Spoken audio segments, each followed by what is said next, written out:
Part 2.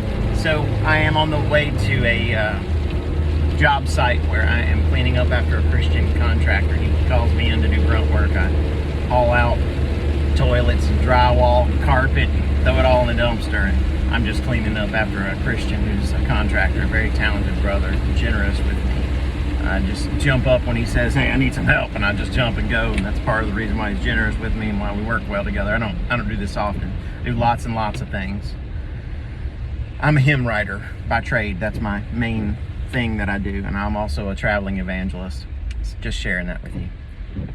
You said that God never changed the way he speaks to people, but that's literally against the Hebrews 1:1 and 2 that I just said. God, who in various time, in various ways, spoke in past times to the fathers by the prophets, has in these last days spoken to us by the Son. So you say he never changed, but he literally told you he did. So at this point, it's going to be: do you believe the Bible or do you believe what you feel? That's where we are. The Bible is truth. That's kind of why. That's the whole reason why I provided that Bible Q&A in Messenger for you, is so that we could go through and you can hear God tell you via his word that his word is completely sufficient. 2 Timothy 3:16-17 just says that. He just said it there.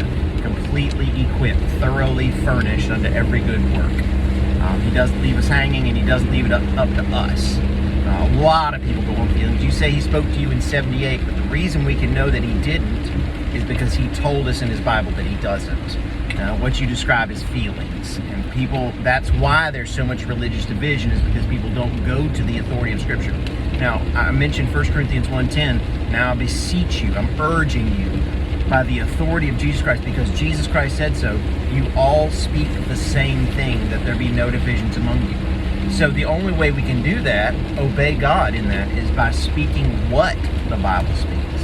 I'm still going to just beg you to go back to that messenger that I shared with you. I sent you a comment in Messenger, and if we just go one at a time, like I've got 3 questions sitting there for you. All they are is a scripture with a word missing and a blank space, and then the book, chapter, verse designation is provided. So you go look at it and you say, "Sanctify them in the truth, your blank is the truth," and you go look at it and you read what it says, and that is how God is telling you, teaching you, speaking to you today.